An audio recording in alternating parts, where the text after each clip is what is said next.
નમસ્કાર મિત્રો, કેમ છો આપ સૌને? મારા જય શ્રી કૃષ્ણ. આજે આપણે વાત કરવાના છે આપણા મન વિશે. ક્યારેક ક્યારેક તમારી સાથે એવું થયું છે કે તમે કોઈ વ્યક્તિને યાદ કરી રહ્યા હોવ અને એમનો જ કોલ આવી જાય, કે પછી એ વ્યક્તિ તમને ક્યાંય મળી જાય. ક્યારેક તમે કોઈ વાત વિચારી રહ્યા હોય અને એ સંબંધિત કોઈ ઘટના બની રહી હોય, અને ક્યારેક એવું લાગે છે કે આ ઘટના પહેલાં પણ કશે બની ગઈ છે.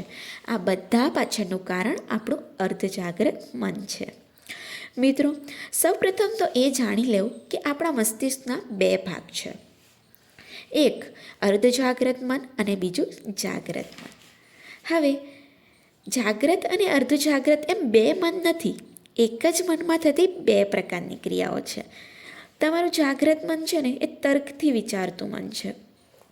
એટલે કે આપણે કોઈ પસંદગી કરીએ છીએ, જેમ કે આપણું ઘર પસંદ કરીએ છીએ, આપણો ફોન કયો લેવાનો છે એ પસંદ કરીએ છીએ, આપણા જીવનસાથીને પસંદ કરીએ છીએ. આ બધું આપણે આપણા જાગ્રત મનથી કરીએ છીએ. જ્યારે અર્ધજાગ્રત મનથી કેવી ક્રિયાઓ થાય છે?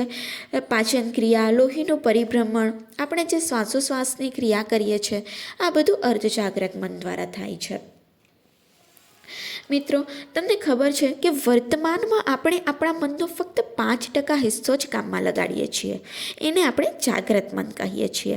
પરંતુ જે સૂતેલું મન છે તે મગજનું આપણે 95% હિસ્સો કામમાં લઈએ છીએ અને તેને આપણે અર્ધજાગ્રત મન કહીએ છીએ. આ જ અર્ધજાગ્રત મનમાં બ્રહ્માંડની સારી શક્તિ રહેલી છે. એટલે કે બધી જ શક્તિ આ અર્ધજાગ્રત મનમાં રહેલી છે. અને તમે જો એનો પ્રયોગ સમજી જશો ને, તો તમે પણ સ્વામી વિવેકાનંદ, દયાનંદ સરસ્વતી, આલ્બર્ટ આઇન્સ્ટાઈન કે નિકોલા ટેસ્લાની જેમ બની શકશો. આ બધા જ સંતો કે જે મહાન વ્યક્તિઓ બની ગયા છે, તેઓ જ્યારે પૃથ્વી પર જન્મ લીધો હતો ત્યારે તેઓ પણ સામાન્ય જ માણસ હતા. પરંતુ તેઓ આ રહસ્ય વિશે જાણતા હતા. તેમના અર્ધજાગ્રત મનની શક્તિ વિશે તેમને ખ્યાલ હતો અને તેમણે તેનો ઉપયોગ કર્યો અને તેમના ધ્યેય સુધી પહોંચી શક્યા. તેથી તેઓ મહાન વ્યક્તિઓ બની ગયા. તેથી આપણે પણ જો આપણા અર્ધજાગ્રત મનની શક્તિનો ઉપયોગ કરશું ને, તો આપણે પણ ચોક્કસપણે મહાન બનશું. આપણું અર્ધજાગ્રત મન હંમેશા કાર્ય કરતું જ રહેતું હોય છે. તે આપણે સૂઈ જઈએ પછી પણ કામ કરતું જ રહે છે. એમાં ફ્રીક્વન્સીની સિસ્ટમ એવી છે કે એ ભગવાન સાથે જોડાઈને આપણા કામ કરવાની ક્ષમતા રાખે છે. હવે તમે ક્યારેક કોઈ ડરાવની મૂવી તો જોઈ જ હશે અને એ વખતે તમને ખૂબ જ ડર લાગ્યો હશે. તમને ખબર જ છે કે એ એક ટીવીમાં છે, એ રિયલમાં તમારી પાસે ભૂત નથી, અથવા તો જે ટીવીમાં છે એ પણ કોઈ એક વ્યક્તિ જ એક્ટિંગ કરી રહ્યું છે, એ તમને ખબર છે. અને હવે તમને સવાલ થાય કે એ પાછળનું કારણ શું છે? તો મિત્રો, એનું કારણ એ છે કે તમારા જાગ્રત મનને તો એ ખબર જ છે કે એ બધું જૂઠું છે, પણ જે તમારું અર્ધજાગ્રત મન છે ને, એને નથી ખબર કે સાચું શું છે અને ખોટું શું છે. એ બધી જ વસ્તુને સાચું જ માને છે અને એ પ્રમાણે જ તમારા શરીરમાં બદલાવ કરે છે અને એ પ્રમાણે જ એવી ઘટના અને શક્તિઓને તે સાચી કરે છે. એટલે જ આપણને ડર લાગવા લાગે છે. જાગ્રત મન, જેમ કે અત્યારે હું બોલી રહી છું, તમે સાંભળી રહ્યા છો, આ બધું જાગ્રત મન દ્વારા સાંભળી રહ્યા છો, બરાબર? અને અર્ધજાગ્રત મન એ છે કે જેમાં આપણું મન પ્રતિક્રિયા નથી આપતું. જેમ કે તમે જ્યારે સૂતેલા હોવ છો, ત્યારે સૂતેલી અવસ્થામાં તમે જે સપના જોવો છો, હવે આંખોથી જોવું, કાનથી સાંભળવું, બોલવું, ચાલવું, ફરવું, આ બધું જાગ્રત મન દ્વારા થાય છે. અને અર્ધજાગ્રત મનનું કાર્ય એ છે કે તમે જે વસ્તુ એકદમ ગહેરાઈથી વિચારો અથવા તો એકદમ ડીપમાં વિચારો છો, આ બધી વાત તમારા મનમાં ઘર કરી જાય છે, બરાબર? આપણે હવે એને ઉદાહરણ દ્વારા સમજીએ. જેમ કે કોમ્પ્યુટરમાં હાર્ડવેર અને સોફ્ટવેર બંને આવે છે. તો આપણે હાર્ડવેર કોને કહીએ? કે જેને આપણે ટચ કરી શકીએ છીએ, બરાબર? અને સોફ્ટવેરને આપણે ટચ નથી કરી શકતા, તે ઇન્સ્ટોલ થઈ જાય છે હાર્ડવેરની અંદર જ. એવી જ રીતે કોઈ વાત ખૂબ જ ગહેરાઈથી આપણે વિચારીએ ને, તો એ વાત પણ આપણા મનમાં એકદમ અંદર જતી રહે છે અને એ જ વસ્તુ આપણા જીવનમાં વાસ્તવિક રૂપે ઘટિત થાય છે. એટલે કે આપણું જાગ્રત મન એ હાર્ડવેર તરીકે કામ કરે છે અને આપણું અર્ધજાગ્રત મન સોફ્ટવેર તરીકે કામ કરે છે. હવે અલાદીનની વાર્તા તો તમને બધાને ખબર જ હશે કે અલાદીન પાસે એક જીન હતો. અલાદીન એને ઘસે છે ત્યારે એમાંથી એક જીન નીકળે છે અને કહે છે કે હુકુમ મેરે આકા. એટલે અલાદીન જે માંગે છે એ જીન એને આપે છે. આ વાત સાંભળીને આપણે બધાને જ એકવાર તો મનમાં એવો વિચાર આવ્યો જ હશે કે કાશ આ જીન મારી પાસે પણ હોય તો કેટલું સારું, મારી બધી જ ઈચ્છાઓ પૂરી થઈ જાય. પરંતુ તમે બધા આ જીન શોધવાની ટ્રાય જ નથી કરતા. આ જીન આપણા બધા પાસે છે. હવે તમને એમ થશે કે મારી પાસે વળી આ જીન ક્યાંથી આવ્યો? તો હા મિત્રો, આ જીન આપણી પાસે જ છે. એ આપણી અંદર જ છે, આપણું જાદુઈ મન.